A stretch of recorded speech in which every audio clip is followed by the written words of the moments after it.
Hello मेरे प्यारे बच्चों, की हाल है सारे दा। आज हम शुरू करेंगे एक्सेलरेशन। तो स्टार्ट करते हैं एक्सेलरेशन, कोई फालतू बात ना करते हुए।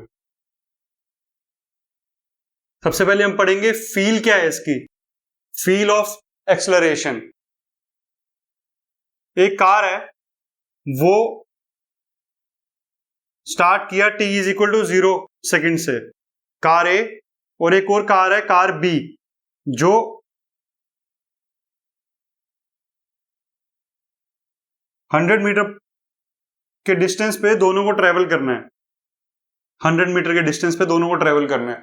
तो कार ए में हमने एक्सेलरेशन दी 5 सेकंड के लिए, एक्सेलरेशन फॉर 5 सेकंड के लिए, और इसमें एक्सेलरेशन हमने दी 10 सेकंड के लिए, एक्सेलरेशन फॉर 10 सेकंड। तो कार में इनिशियल जो वेलोसिटी थी वो 0 मीटर पर सेकंड थी, initial velocity 0 metre per second. Car B में भी यही थी और कार ए में भी यही थी, लेकिन कार ए को हमने एक्सेलरेशन दी है 5 सेकंड के लिए और कार बी को हमने दी है 10 सेकंड के लिए। तो इसने ट्रेवल किया, तो 5 सेकंड के बाद इसकी जो वेलोसिटी हो गई वो हो गई 10 मीटर पर सेकंड, और इस 10 सेकंड के बाद इसकी जो वेलोसिटी होगी वो भी 10 मीटर पर सेकंड हो गई। तो हमने आगे जाके देखा कि जब 10 सेकंड के बाद ये पहुंची और ये 5 सेकंड के बाद, तो दोनों की दोनों कांस्टेंट वेलोसिटी से आगे रन करने लग गई, और बाकी का जो भी डिस्टेंस था इन्होंने अपने एक कांस्टेंट वेलोसिटी से ही ट्रेवल किया, 10 मीटर पर सेकंड और 10 मीटर पर सेकंड से। तो अब बच्चों ये बताओ कि कौन सी कार है जो वो जल्दी पहुंच जाएगी अपने 100 मीटर के डेस्टिनेशन पे। कौन सी कार जल्दी पहुंच जाएगी, सोचो। ऑब्वियसली इसमें हमने देखा कि 5 सेकंड के अंदर इसकी जो वेलोसिटी थी वो 10 मीटर पर सेकंड हो चुकी थी, और इसकी वेलोसिटी 10 मीटर पर सेकंड कब हुई है, 10 सेकंड के बाद। तो उससे पहले वाला जो इसने डिस्टेंस ट्रेवल किया होगा वो 10 मीटर पर सेकंड कम से कम की वेलोसिटी में ट्रेवल किया होगा, और इसमें इसने सिर्फ 5 सेकंड में 5 सेकंड उस वेलोसिटी से ट्रेवल किया जो 10 मीटर पर सेकंड से कम है। लेकिन 5 सेकंड के बाद ये कॉन्स्टेंटली 10 मीटर पर सेकंड की वेलोसिटी से ही ट्रेवल कर रही है, और ये 10 सेकंड के बाद 10 मीटर पर सेकंड की वेलोसिटी से ट्रेवल कर रही है। तो ऑब्वियसली जो कार बी है उसका जो डिस्टेंस है 10 मीटर पर सेकंड की वेलोसिटी के साथ वो कम है एज कंपेयर टू कार ए। तो कार ए जो है वो जल्दी पहुंचेगी और कार बी बाद में पहुंचेगी। तो इसमें हमें क्या पता लगता है, इसमें हमें ये पता लगता है कि जो एक्सेलरेशन 5 सेकंड के लिए हमने दी थी और यहां पर एक्सेलरेशन 10 सेकंड के लिए दी थी, इसमें एक्सेलरेशन कार ए की ज्यादा है। क्यों? क्योंकि इसने उसी टाइम सिर्फ 5 सेकंड लेके 10 मीटर पर सेकंड की वेलोसिटी पे पहुंचा दिया, और यहां पर कार बी को एक्सेलरेशन जो थी वो 10 सेकंड के लिए देनी पड़ी, और तब जाके इसकी वेलोसिटी 10 मीटर पर सेकंड पे पहुंची। इसका क्या मतलब हुआ, एक्सेलरेशन जो ज्यादा है तो जल्दी उसकी वेलोसिटी 10 मीटर पर सेकंड तक पहुंच गई, मतलब बढ़ गई। जितनी ज्यादा एक्सेलरेशन उतनी ज्यादा वेलोसिटी जल्दी बढ़ती है। ऑपोजिट रिवर्स भी होता है। अगर हम देखें कि जितनी ज्यादा रिटार्डेशन देंगे, एक्सेलरेशन का ऑपोजिट क्या होता है, रिटार्डेशन, तो जितनी ज्यादा रिटार्डेशन देंगे उतनी जल्दी ही वेलोसिटी कम होगी। ब्रेक्स जब हम अप्लाई करते हैं तो हम रिटार्डेशन देते हैं गाड़ी को, और एक एक्सेलरेटर होता है हमारे पास गाड़ी के अंदर, जो हम उसको प्रेस करते हैं तो हमारी स्पीड बहुत जल्दी इंक्रीज होती है। तो एक्सेलरेटर का क्या काम होता है, गाड़ी को एक्सेलरेशन देना। एक्सेलरेशन देने से क्या होगा कि जो वेलोसिटी है वो बढ़ेगी।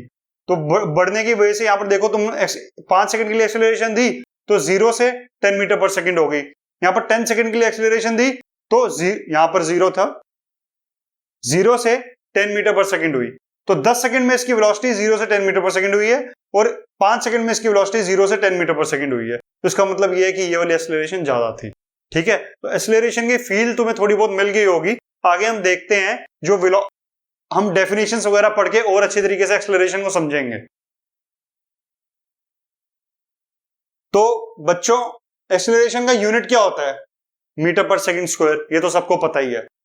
लेकिन मीटर पर सेकंड स्क्वायर ऐसा क्यों है, वो हम देखते हैं कि मीटर पर सेकंड स्क्वायर क्यों है।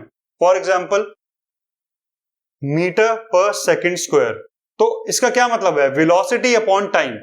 कैसे, metre per second divided by second, ये होता है इसका यूनिट। इसका क्या मतलब हुआ कि metre per second upon second, कितनी ज्यादा वेलोसिटी चेंज हुई कितने टाइम में। तो एक्सेलरेशन का क्या होता है, डेफिनेशन नहीं बता रहा है, एक एक्सप्लेन करने के लिए एक लैंग्वेज बता रहा हूं। एक्सेलरेशन क्या होता है, द इंक्रीज और decrease in the velocity per unit second, per unit time. The increase और डिक्रीज इन द वेलोसिटी पर second is called acceleration, is called acceleration. The increase और डिक्रीज इन द वेलोसिटी मतलब कितनी velocity increase हुई एक second के अंदर और कितनी वेलोसिटी डिक्रीज हुई एक सेकंड के अंदर, उसको हम एक्सेलरेशन कहते हैं, या उसको रिटार्डेशन भी कह सकते हैं जब वेलोसिटी डिक्रीज होती है। तो इसका बनता है मीटर पर सेकंड स्क्वायर। अच्छा, अब हमें यह पता है कि वेलोसिटी जो होती है वो एक वेक्टर क्वांटिटी है, उसका मैग्नीट्यूड और डायरेक्शन दोनों होता है। तो स्पीड प्लस डायरेक्शन ये मिलके हमारी वेलोसिटी बनाती है। स्पीड क्या होता है, मैग्नीट्यूड, और डायरेक्शन क्या होता है, डायरेक्शन ऑब्वियसली। तो ये मिलके हमारी वेलोसिटी बनाती है। तो स्पीड क्या होता है, मैग्नीट्यूड ऑफ वेलोसिटी, राइट। अगर वेलोसिटी हमारी यूनिफॉर्म है, वेलोसिटी इज यूनिफॉर्म, तो क्या होगा, तो हमारी जो एक्सेलरेशन है वो जीरो होगी, वेलोसिटी चेंज ही नहीं हो रही। द इंक्रीज और डिक्रीज इन द वेलोसिटी पर सेकंड इज कॉल्ड एक्सेलरेशन। ये डेफिनेशन नहीं है, ये बस एक समझाने के लिए मैंने तुम्हें बताया, डेफिनेशन मैं आगे बताऊंगा।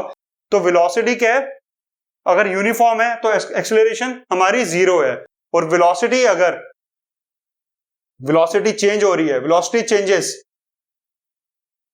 तो हमारी acceleration not equal to zero है।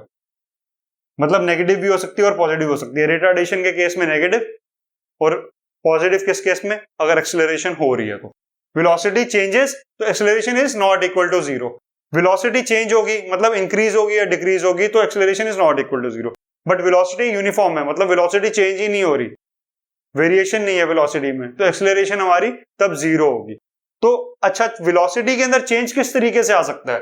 वेलोसिटी में तो हमारे पास दो चीजें हैं, एक तो मैग्नीट्यूड और एक डायरेक्शन। तो अगर इसमें से कुछ भी चेंज हुआ तो चेंज इन वेलोसिटी आ जाएगा, या दोनों चेंज हो गए। फॉर एग्जांपल, अगर स्पीड चेंज नहीं हो रही और डायरेक्शन चेंज हो रही है, फॉर एग्जांपल सर्कुलर मोशन में 5 मीटर पर सेकंड की स्पीड से कोई भी ऑब्जेक्ट सर्कुलर मोशन में चल रहा है, लेकिन इसमें क्या हो रहा है, लगातार डायरेक्शन चेंज हो रही है। पहले यहां थी, अब यहां पर है डायरेक्शन वेलोसिटी की, अब यहां है डायरेक्शन, अब यहां पर है डायरेक्शन। ऐसे वेलोसिटी की डायरेक्शन हमेशा चेंज हो रही है, लेकिन उसकी जो स्पीड है वो कांस्टेंट है। तो स्पीड कांस्टेंट है, डायरेक्शन चेंज हो रही है, तो इसका क्या मतलब है, ये भी वेलोसिटी वेरी कर रही है, वेलोसिटी चेंजेस, इसमें एक्सेलरेशन होगी। और अगर सिर्फ मैग्नीट्यूड चेंज हो रहा है और डायरेक्शन सेम है, मतलब पहले 5 मीटर पर सेकंड की स्पीड से जा रहा था, अब 10 मीटर पर सेकंड की स्पीड से जा रहा है स्ट्रेट लाइन के अंदर ही, तो इसके अंदर क्या होगा, तब भी वेलोसिटी चेंज होगी। या तो दोनों चीजें चेंज हो कि डायरेक्शन भी चेंज हो रही है और वेलोसिटी भी चेंज हो रही है, मैग्नीट्यूड भी चेंज हो रहा है, तो भी वेलोसिटी के अंदर चेंज आएगा, तब भी एक्सेलरेशन होगी। मतलब वेलोसिटी के अंदर चेंज कैसे हो सकता है, या तो स्पीड चेंज हो रही हो, या डायरेक्शन चेंज हो रही हो, या दोनों चेंज हो रहे हो। ठीक है, इसका यूनिट होता है एक्सेलरेशन का मीटर पर सेकंड स्क्वायर। ठीक है, इसकी जो डायमेंशंस होती है वो होती है लेंथ टाइम -2। कैसे, लेंथ मीटर टाइम -2। ठीक है, इसकी जो डेफिनेशन है वो हम लिखते हैं यहां पर, rate of change of velocity per unit time. किस रेट पे वेलोसिटी चेंज हो रही है टाइम के रिस्पेक्ट में, rate of change of velocity per unit time. अब इन सबको नोट कर लेना, पॉज करके नोट कर लेना, मैं रब कर देता हूं।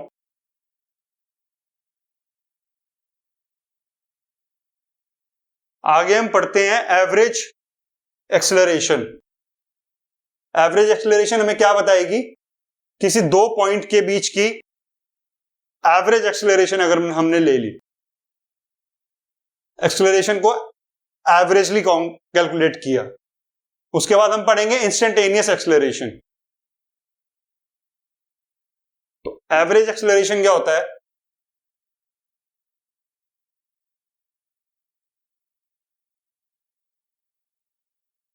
एवरेज एक्सेलरेशन होता है del V upon delta T, delta V upon delta T. कैसे, v2 माइनस v1 ये वेक्टर है, ये भी वेक्टर है, ये भी वेक्टर है, v2 minus v one upon t2 minus t1। ठीक है, तो इसमें ये क्या है, जो v2 वेलोसिटी है वो कब है, t2 टाइम पे। फॉर एग्जांपल हमने वेलोसिटी टाइम कर्व लिया, ग्राफ लिया, वेलोसिटी टाइम ग्राफ, वो कुछ ऐसा आया, तो यहां पर वेलोसिटी है, यहां पर टाइम है, तो ये क्या है, ये t1 है और ये हमारा t2 है और ये हमारे v1 है और ये v2 है। ठीक है, तो ये क्या है, हमारा वेलोसिटी टाइम ग्राफ है। इसके अंदर क्या है, v1 कब है, t1 पे, v2 क्या है, t2 पे। अब ये दोनों जो पॉइंट्स हैं, ये 1 ये 2, ठीक है, इन दोनों पॉइंट्स पे हमने वेलोसिटी मेजर करी और 1 और 2 के बीच में हमने एवरेज एक्सेलरेशन निकाली। कैसे, v2 minus v1 upon t2 minus t1, ये एवरेज एक्सेलरेशन है। इसकी जो स्लोप होगी, इस लाइन की जो स्ट्रेट लाइन हमने अभी ड्रॉ करी है, इसकी जो स्लोप होगी वो क्या होगी, स्लोप क्या होगी, अगर हमने इसको ऐसे बना दिया,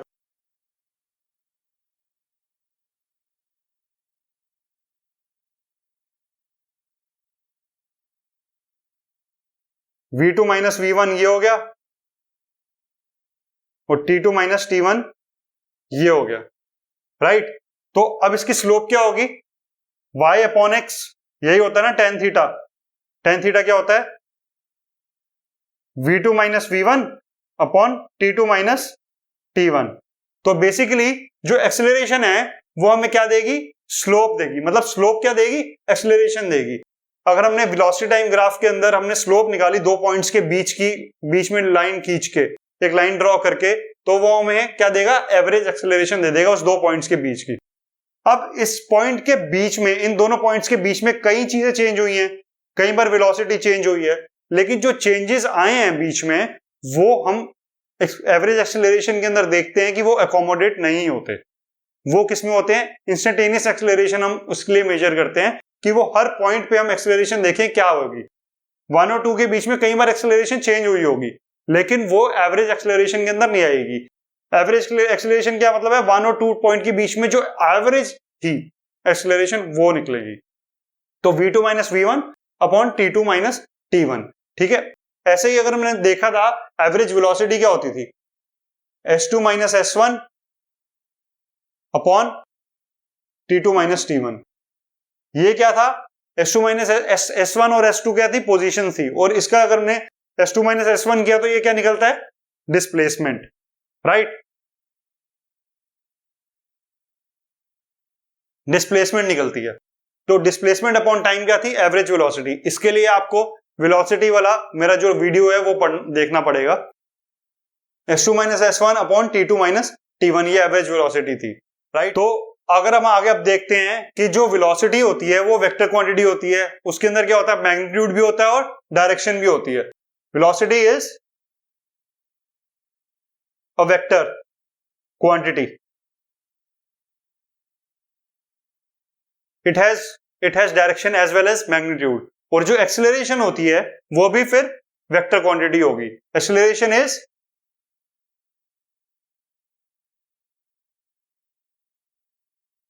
वेक्टर क्वांटिटी। इसमें भी मैग्नीट्यूड भी होगा और डायरेक्शन भी होगी। अब आगे हम पढ़ते हैं इंस्टेंटेनियस एक्सेलरेशन।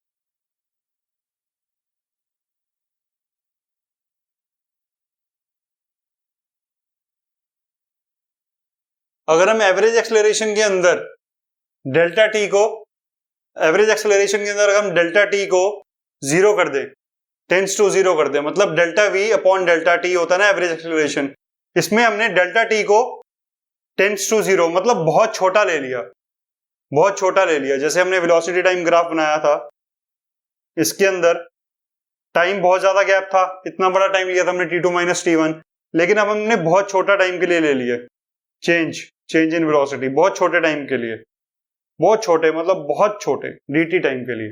तो क्या बनता है ये dv अपॉन dt। इसमें क्या होता है, limit delta t tends to 0। तो ये क्या बनता है dv अपॉन dt। बहुत छोटे टाइम के लिए चेंज इन वेलोसिटी क्या होगा, dv होगा अपॉन dt। तो ये इससे हमारा क्या आता है, इंस्टेंटेनियस एक्सेलरेशन। वो क्या होता है, limit delta t tends to 0 delta v upon delta t is equal to dv upon dt। तो इसके लिए हमें डिफरेंशिएशन वाली वीडियो देखनी बहुत जरूरी है, जिससे हमें पता लगेगा कि dv अपॉन dt क्या चीज है। तो इसमें हमने एक छोटे से पॉइंट के लिए ले लिया, ये तो मैंने फिर भी बड़ा ड्रॉ कर दिया समझाने के लिए, लेकिन बहुत छोटा गैप लिया है। तो क्या बनेगा उसका कुछ ऐसे एक सिंगल पॉइंट बन जाएगा। इस सिंगल पॉइंट पे हम एक्सेलरेशन मेजर कर रहे हैं, तो सिंगल पॉइंट के लिए at an particular instant of time के लिए हम इंस्टेंटेनियस एक्सेलरेशन मेजर करते हैं।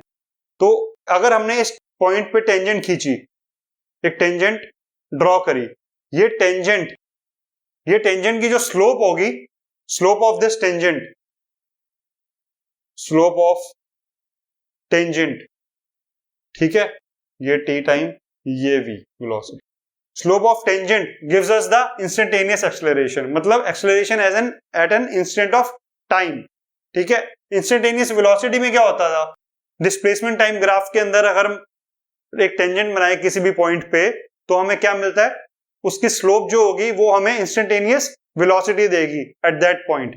इसमें क्या है, जो हमने इस पॉइंट पे टेंजेंट बनाया, तो इस पॉइंट पे अगर हमें एक्सेलरेशन मेजर करनी है, तो इस पॉइंट पे हमने टेंजेंट बना के उसकी स्लोप निकाल देंगे, तो हमें क्या आ जाएगा, इंस्टेंटेनियस एक्सेलरेशन आ जाएगी, राइट। इंस्टेंटेनियस एक्सेलरेशन ऐसे मिल गई। और अगर यही डिस्प्लेसमेंट टाइम ग्राफ होता, तो ये वाले पॉइंट पे जो टेंजेंट हमने ड्रॉ करी है वो हमें क्या देता, वो इस टेंजेंट की स्लोप होती, वो हमें क्या देती, वो हमें देती instantaneous velocity at this point, right. ऐसे ही अगर हम आगे और देखें, तो अगर हमने एक वेलोसिटी टाइम ग्राफ बनाया है,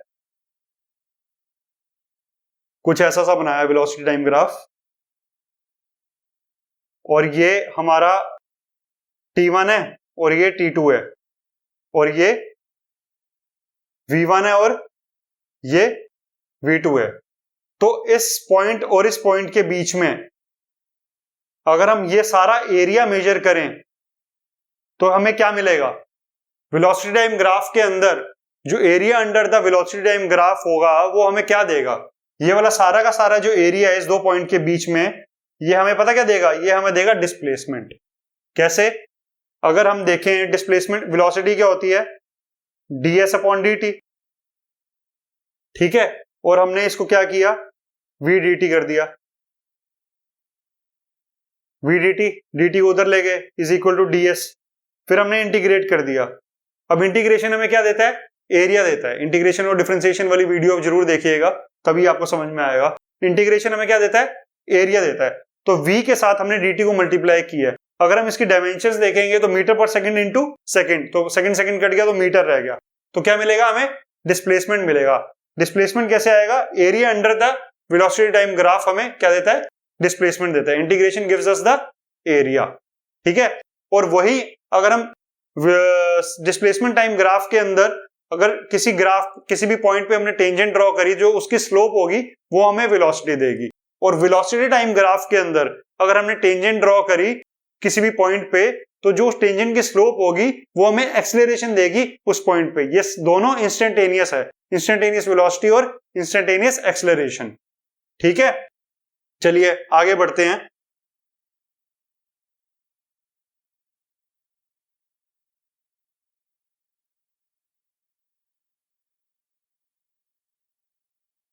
बहुत मजेदार होती है फिजिक्स, मजा आ जाएगा बच्चों, पेपर को तहस नहस कर दोगे, इतना बढ़िया पढ़ोगे कि पेपर तहस नहस हो जाएगा, ठीक है। पेपर को तहस नहस ऐसे नहीं करना, पेपर को तहस नहस उसके क्वेश्चंस बहुत बढ़िया करके करने हैं, ठीक है। पेपर फाड़ के उसको तहस नहस मत करके आना प्लीज, ठीक है। चलो आगे बढ़ते हैं। अब हम क्या पढ़ेंगे, अब हम पढ़ेंगे graphs related to displacement, velocity और एक्सेलरेशन। जैसे अब हमने देखा कि जो स्लोप होती है डिस्प्लेसमेंट टाइम ग्राफ के अंदर, वो हमें इंस्टेंटेनियस वेलोसिटी दे देती है, और वेलोसिटी टाइम ग्राफ के अंदर हमें इंस्टेंटेनियस एक्सेलरेशन मिल जाती है। तो अगर एक ग्राफ कुछ ऐसा सा है,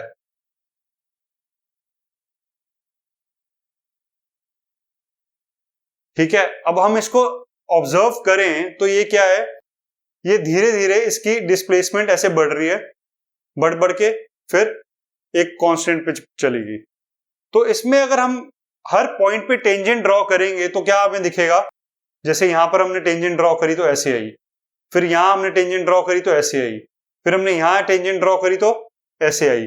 तो स्लोप तुम देखोगे हर टेंजेंट की इंक्रीज हो रही है टाइम के साथ, स्लोप जो है वो इंक्रीज हो रही है। स्लोप क्या होती है, ऐसी हो तो पॉजिटिव होती है, ऐसी हो तो जीरो होती है, और ये है नेगेटिव स्लोप, राइट। तो positive slope, slope equal to zero, slope equal to negative, ठीक है।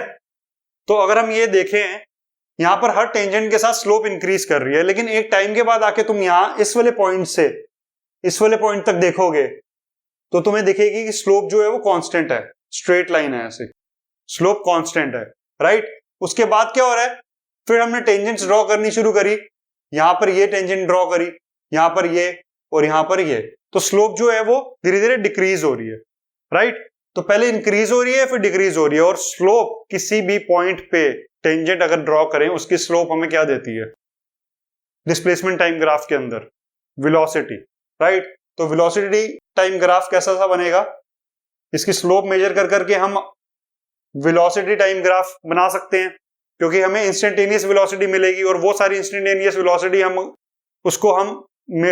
ड्रॉ कर देंगे, उसको जोड़ देंगे तो हमें क्या मिल जाएगा, वेलोसिटी टाइम ग्राफ मिल जाएगा।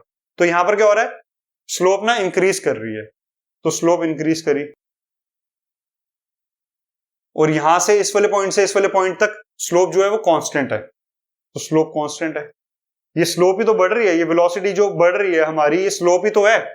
इसकी स्लोप हमें क्या देती है, वेलोसिटी देती है। यहां आपकी लिए वेलोसिटी ये रही, यहां पर स्लोप बढ़ गई तो यहां पर वेलोसिटी ड्रॉ करी, तो वेलोसिटी बढ़ रही है, मतलब स्लोप बढ़ रही है इस ग्राफ के अंदर, और यहां पर आके हमने देखा कि स्लोप जो है कांस्टेंट हो गई। तो ये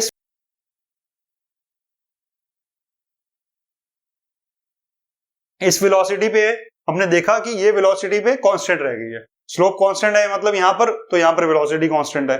तो इसके आगे हमने देखा कि टेंजेंट्स ड्रॉ करी तो उसमें हम देखा स्लोप जो है डिक्रीज कर रही है, तो डिक्रीज करते करते फिर जाके यहां पर जीरो हो गई है स्लोप, तो वेलोसिटी यहां पर जीरो हो गई, राइट। वेलोसिटी टाइम ग्राफ बन गया हमारा ऐसे। हम वेलोसिटी टाइम ग्राफ से एक्सेलरेशन बना सकते हैं, एक्सेलरेशन टाइम ग्राफ बना सकते हैं। एक्सेलरेशन टाइम ग्राफ कैसे बनेगा, इसकी हमने स्लोप देखेंगे, इसकी हम स्लोप देखेंगे वेलोसिटी टाइम ग्राफ के अंदर हर पॉइंट की, और उससे हमें एक्सेलरेशन मिलती रहेगी हर पॉइंट पे। तो यहां पर इसकी स्लोप क्या है, कांस्टेंट है, कांस्टेंट स्लोप है ना, एक ही स्लोप है, एक स्ट्रेट लाइन है, तो हमने एक स्ट्रेट लाइन बना दी यहां पर, क्योंकि एक ही एक्सेलरेशन होगी ना। For example 8 metre per second square, ठीक है, 8 मीटर पर सेकंड स्क्वायर, तो इसकी स्लोप क्या होगी, कांस्टेंट होगी, 8 मीटर पर 8 होगी इसकी स्लोप, 8 फॉर एग्जांपल। तो यहां पर भी 8 है, यहां पर भी 8 है, यहां पर भी 8 है, हर जगह स्लोप कांस्टेंट है इस पॉइंट तक। तो हमने एक कांस्टेंट एक्सेलरेशन बना दी, टाइम जो है उतना ही लेंगे जितना टाइम हमने यहां पर लिया, ठीक है। ऐसे ही इसमें भी, इसमें क्या था, जो स्लोप है वो जीरो है, इस वाली लाइन की स्लोप जीरो है, तो एक्सेलरेशन भी क्या होगी, जीरो हो जाएगी। कितने टाइम के लिए, इतने ही टाइम के लिए, इस वाले टाइम और इस वाले टाइम के बीच में जीरो हो गई। और यहां पर हमने देखा कि जो स्लोप है वो नेगेटिव है, बट है कांस्टेंट ही, तो हमने नेगेटिव स्लोप बना दी। यहां पर नेगेटिव एक्सेलरेशन या पॉजिटिव एक्सेलरेशन, ये तो 8 मीटर पर सेकंड स्क्वायर मैंने एक एग्जांपल के लिए लिया था। तो क्या हुआ कि यहां पर क्या है, पॉजिटिव एक्सेलरेशन या जीरो एक्सेलरेशन या नेगेटिव एक्सेलरेशन, क्यों, positive slope constant slope, constant acceleration. Zero slope zero acceleration, negative slope negative acceleration, right. तो ऐसे बन गया हमारा acceleration time graph velocity time graph से। अब यहां पर देखेंगे इन दोनों पॉइंट के बीच में एक्सेलरेशन कांस्टेंट है। इसका क्या मतलब है, जब एक्सेलरेशन कांस्टेंट होती है तो एवरेज एक्सेलरेशन और इंस्टेंटेनियस एक्सेलरेशन सेम होती है। इन दोनों पॉइंट के बीच में अगर हम एवरेज एक्सेलरेशन निकालेंगे तो वो वही निकलेगी जो इस पॉइंट पे इंस्टेंटेनियस एक्सेलरेशन होगी या इस पॉइंट पे इंस्टेंटेनियस एक्सेलरेशन होगी। इसका क्या मतलब है, जब एक्सेलरेशन कांस्टेंट है तो average acceleration is equal to instantaneous acceleration. लिख लेते हैं, कांस्टेंट एक्सेलरेशन के लिए average acceleration is equal to instantaneous acceleration, right. Okay, आगे बढ़ते हैं।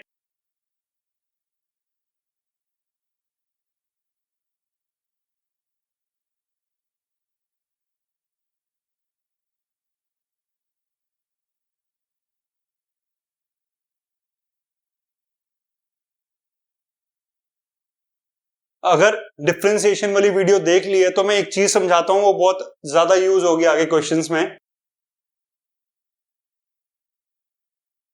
इंस्टेंटेनियस एक्सेलरेशन क्या होगी, dv अपॉन dt, और हमारी वेलोसिटी क्या होगी, ds अपॉन dt। ये क्या वेलोसिटी है और ये क्या है, डिस्प्लेसमेंट है, ठीक है। तो a is equal to dv upon dt, ये हो गया ds अपॉन dt। तो a को हम लिख सकते हैं dv अपॉन dt, ठीक है। इसको हम लिखेंगे dv upon ds into ds upon dt, ठीक है। ds आ गया ऊपर नीचे हमने कर दिया। तो ds अपॉन dt क्या था, वेलोसिटी थी, तो इसको हम लिख सकते हैं v dv अपॉन ds, ठीक है। और ये dv अपॉन dt है, तो बेसिकली ये जो d अपॉन dt होता है ये ऑपरेटर होता है जो वेलोसिटी के ऊपर लग रहा है। डिफरेंशिएशन हो रही है ना वेलोसिटी की विद रिस्पेक्ट टू टाइम, तो ये ऑपरेटर है, ठीक है। तो इसके लिए हम क्या लिख सकते हैं, d अपॉन dt, v की जगह क्या आएगा, ds upon dt। ds upon dt पे d अपॉन dt लग रहा है, तो ये डबल डिफरेंशिएशन होगी किसकी, डिस्प्लेसमेंट की। तो हम इसको ऐसे लिख सकते हैं, d square s upon dt square,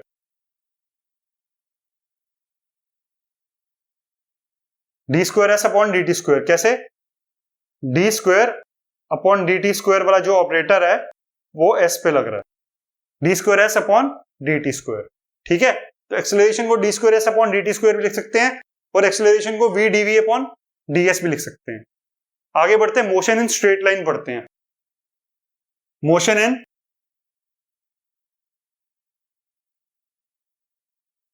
straight line,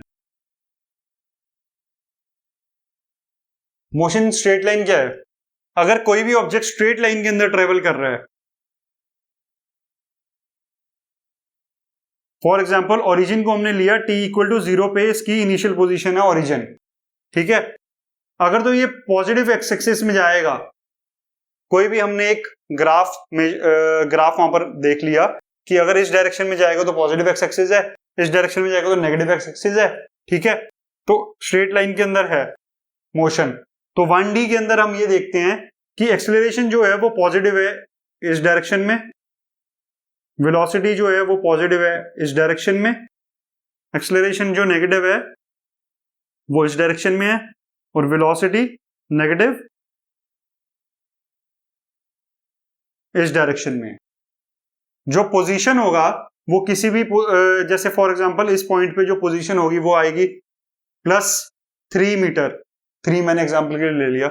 यहां पर अगर इस पॉइंट पे होगी तो -3 मीटर, ये डिस्प्लेसमेंट है ना इनिशियल पोजीशन से, तो नेगेटिव साइड पे गई है तो -3 मीटर हो गया, ये पॉजिटिव साइड पे गई है तो +3 मीटर हो गया।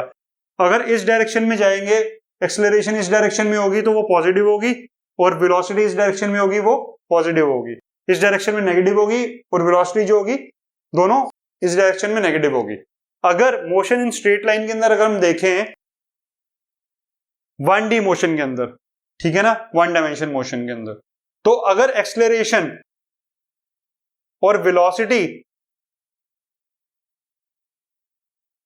की डायरेक्शन सेम है, डायरेक्शन सेम है,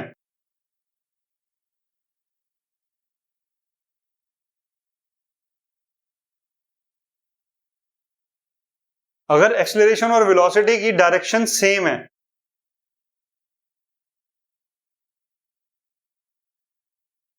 तो क्या होगा, स्पीड इंक्रीज होगी। ऐसा क्यों? तुम देखोगे कि एक्सेलरेशन भी इस साइड पे है और वेलोसिटी भी इस साइड पे है। इसका क्या मतलब है? एक्सेलरेशन पॉजिटिव है, डायरेक्शन सेम का क्या मतलब है? डायरेक्शन सेम का मतलब साइन सेम है। 1D के अंदर हम कैसे बताते हैं कि 1D मोशन के अंदर दो ही डायरेक्शन होती है, या तो इस तरफ या इस तरफ, या ऊपर या नीचे, ठीक है। तो 1 डायमेंशन मोशन के अंदर अगर हम देखें तो हम साइन से बताते हैं, या तो पॉजिटिव एक्सेलरेशन या negative acceleration, +3 metre per second square या -3 metre per second square, +3 metre per second velocity के लिए या -3 मीटर पर सेकंड। तो वही हम देखें तो जो साइन है, साइन से पता लगेगा, साइन इज सेम, मतलब या तो एक्सेलरेशन पॉजिटिव है और वेलोसिटी भी पॉजिटिव है, या एक्सेलरेशन नेगेटिव है तो वेलोसिटी भी नेगेटिव है, ठीक है। तो इन दोनों इस केसेस में स्पीड जो है वो इंक्रीज करेगी, ठीक है। अगर एक्सेलरेशन और वेलोसिटी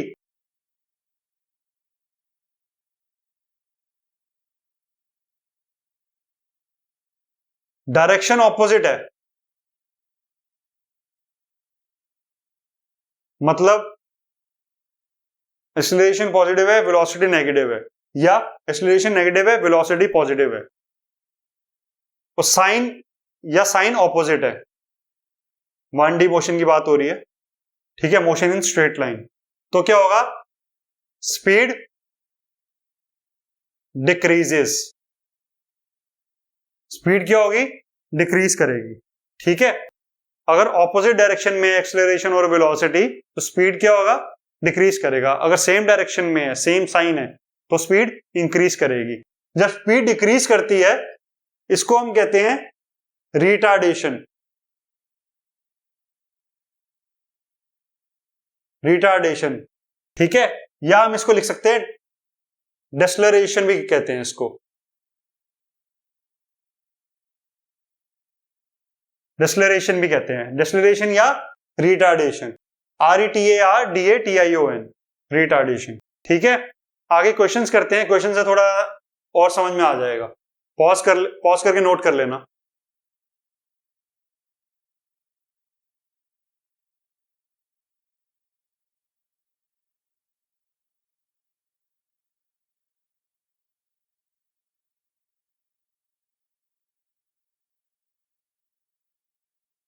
चलो क्वेश्चन करते हैं आगे। क्वेश्चन, एक ऑब्जेक्ट है, वो स्ट्रेट लाइन मोशन के अंदर मूव कर रहा है, an object moving in straight line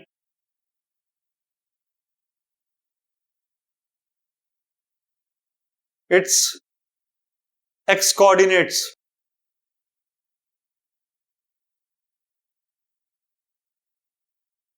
vary with time t as x is equal to 2t square plus 3t minus 8, ठीक है। x मीटर में है और t सेकंड्स में है, x इसमें है, मीटर में है, और t सेकंड्स में है। Find instantaneous acceleration at t is equal to 1 second, t equal to 1 second पे इंस्टेंटेनियस एक्सेलरेशन ढूंढनी है। चलो बच्चों, अच्छे तरीके से क्वेश्चन करके देखो सॉल्व हो रहा है या नहीं हो रहा, पॉज करके क्वेश्चन करो, सॉल्व हो रहा है या नहीं हो रहा देखो। इसके लिए डिफरेंशिएशन वाली वीडियो देखनी बहुत जरूरी है। तो इसके अंदर हमें क्या दिया हुआ है, करते हैं इसको।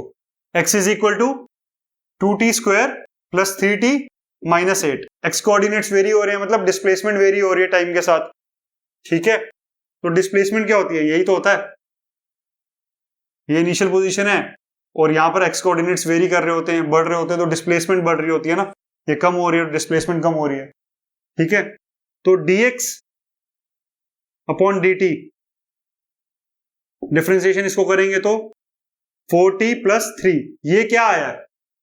ये हमें मिला है velocity time equation. Velocity time equation, velocity dependent on t, velocity time equation. और अगर हम इसको और डिफरेंशिएट करेंगे तो हमें क्या मिलेगा? Acceleration time equation.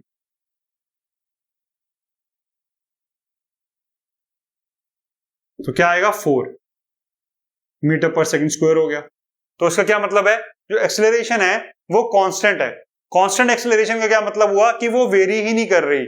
तो time t equal to 1 second लोगे, 5 सेकंड लोगे, 8 सेकंड लोगे, 9 सेकंड लोगे, सब पे 4 मीटर पर सेकंड स्क्वायर आएगा। तो कांस्टेंट एक्सेलरेशन। और कांस्टेंट एक्सेलरेशन का क्या मतलब होता है? अभी हमने पढ़ा था, कांस्टेंट एक्सेलरेशन का मतलब होता है कि average acceleration is equal to instantaneous acceleration, right? Constant acceleration के टाइम पे। चलो नेक्स्ट क्वेश्चन देखते हैं। नेक्स्ट क्वेश्चन देखते हैं।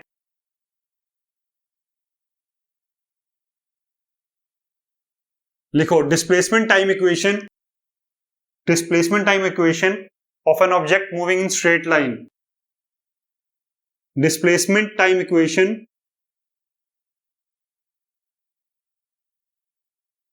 Of an object moving in straight line is given as x is equal to t cube minus 6t plus 15। ठीक है, अब इसमें क्या बताना है? is the motion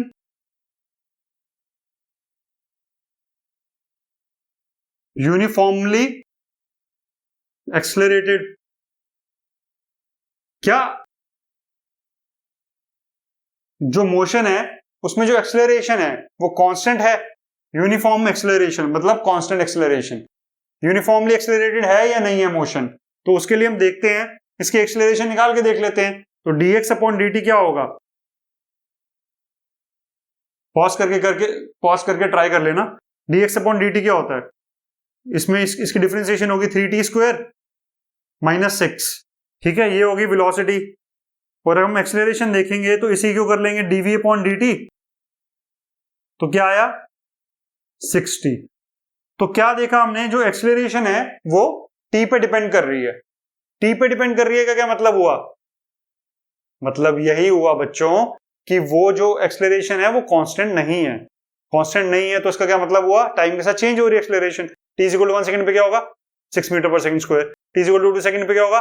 12 metre per second square. t is equal to 3 second पे क्या होगा? 18 मीटर पर सेकंड स्क्वायर। तो एक्सेलरेशन वेरी कर रही है, तो यूनिफॉर्म नहीं है। Simple, it is not a uniformly accelerated motion, it is a non uniformly accelerated motion. ठीक है, राइट? नेक्स्ट क्वेश्चन देखो। An object moving in the straight line, an object moving in the straight line, उसका acceleration time graph दिया हुआ है हमें।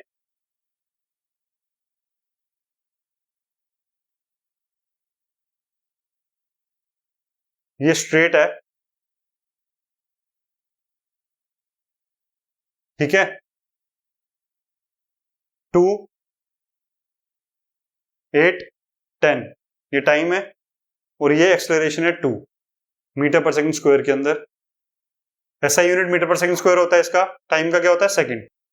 ठीक है, 2, 8, 10 ये मार्किंग्स है टाइम की, ये 0। ठीक है, ये हमें दिया हुआ 80 ग्राफ। अब हमें क्या निकालना है? हमें दिया एक चीज और दी हुई है, इनिशियल वेलोसिटी जो दी है वो हमें 3 मीटर पर सेकंड दी हुई है। अब हमें निकालना फाइंड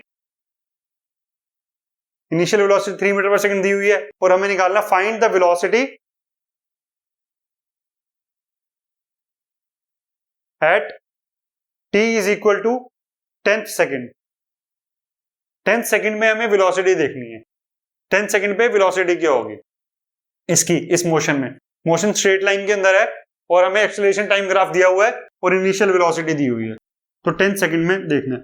तो अभी हमने पढ़ा था कि वेलोसिटी जो हमारा डिस्प्लेसमेंट टाइम ग्राफ होता है, सॉरी वेलोसिटी टाइम ग्राफ होता है, उसके अंदर जो एरिया होता है वो हमें क्या देता है, डिस्प्लेसमेंट देता है। इंटीग्रेशन थी ना, हमने पढ़ी थी, इंटीग्रेशन में एरिया देता है, तो वेलोसिटी टाइम ग्राफ के अंदर जो एरिया होगा वो हमें क्या देगा, डिस्प्लेसमेंट देगा। वैसे ही एक्सेलरेशन टाइम ग्राफ के अंदर जो एरिया होगा वो हमें वेलोसिटी देगा। सिंपल, कैसे, a is equal to dv upon dt, ठीक है, dt को उधर ले गए, a dt, metre per second square into second, metre per second square into second, तो क्या आया ये, मीटर पर सेकंड। वेलोसिटी आई ना, डायमेंशंस देखेंगे तो पता लगेगा, ठीक है। a dt is equal to dv आ गया। अगर हमने इसको इंटीग्रेट कर दिया दोनों साइड पे, अब देखो यहां पर जो dt है, इंटीग्रेशन के अंदर dt है, वो कहां से कहां वेरी कर रहा है, 0 से लेके 10 तक, और v कहां से कहां, वेलोसिटी वो कहां से कहां वेरी कर रही होगी, इनिशियल वेलोसिटी हमें 0 पे at t equal to 0, initial velocity हमें v 0 पे, initial velocity 3 metre per second दिया हुआ है, तो इनिशियल वेलोसिटी को भी हम vi लिख देते हैं, और फाइनल वेलोसिटी हमें निकालनी है 10th सेकंड पे, ठीक है। 10th सेकंड पे हमें वेलोसिटी निकालनी है, तभी तो यहां पर हमने 10 लिखा है, ठीक है। तो a क्या था, a जो है वो हमें दिया हुआ है AT ग्राफ, ठीक है। तो अब हम क्या कैसे करेंगे, ADT, अगर हमें ADT हमें क्या देगा, वेलोसिटी देगा। ADT हमारा क्या है, इंटीग्रेशन एरिया है। इस पूरे ग्राफ के अंदर जो एरिया आएगा वो हमें ये दे देगा, right, area under the graph of acceleration time. Acceleration time graph के अंदर जो एरिया आएगा वो हमें ये दे देगा, कैसे, ADT, छोटे छोटे dt हमने ले लिए, यहां पर a क्या था, 2 था, ये dt था, ठीक है। ADT हमें क्या देगा, इसका एरिया दे देगा, right, length into breadth. Integration वाला अगर वीडियो है वो प्लीज देखिएगा, मेरे चैनल पे है, ADT, ठीक है। अब इसका एरिया कैसे निकलेगा 0 से लेकर 10 तक, पहले वाला ट्राइंगल देख लेते हैं। हाफ बेस कितना है, 2 है, हाइट कितनी है, 2 है, हाफ बेस इंटू हाइट। फिर क्या है हमारे पास, रेक्टेंगल है, कितने, ये 6 है, 6 इंटू 2 12, 6 इंटू 2 12। फिर दोबारा ट्राइंगल है, तो क्या है, हाफ बेस कितना 2 है, हाइट क्या है, 2 है, ठीक है। तो 2 प्लस 12 प्लस 2 कितना हो गया, 16, ठीक है। अब हमें क्या मिल गया, ये चीज तो मिल गई 16 इज इक्वल टू, ये इसकी इंटीग्रेशन क्या होगी, v initial to v final, तो क्या आएगा, v final minus v initial, 16 आ गई, ठीक है। v इनिशियल हमें क्या दी हुई थी, u है हमारे पास 3 मीटर पर सेकंड, तो 3 जो है वो यहां पर आ जाएगा, तो हमारे पास क्या आ गया, 19, क्या आई, v फाइनल। ये v फाइनल 19 कब थी, metre per second, v final 19, ये जो v फाइनल क्या है 10, जो v फाइनल क्या है 10th सेकंड पे हमारी वेलोसिटी आ गई, राइट, ठीक है। आई होप तुम्हें एक्सेलरेशन का कॉन्सेप्ट समझ में आ गया होगा, फील आ गई होगी, और थ्योरी भी समझ में आ गई होगी। आगे हम और चैप्टर के अंदर आगे और टॉपिक्स लेके आएंगे, अभी के लिए इतना ही, that's it, thank you. I ain't gonna give up, got too little time, I'ma live up.